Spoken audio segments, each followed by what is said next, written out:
護髮隊長，護髮隊長，夏天又到啦，點搞啊？我啲頭油多到可以煎蛋，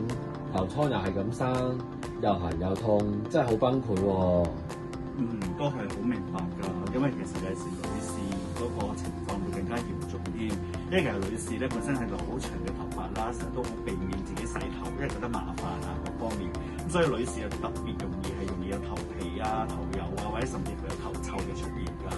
咁所以其實最緊要咧，佢哋個洗頭嗰個狀態一定要改變咗先啦，先至可以解決到佢個頭氣味、頭油同埋頭瘡呢個問題嘅。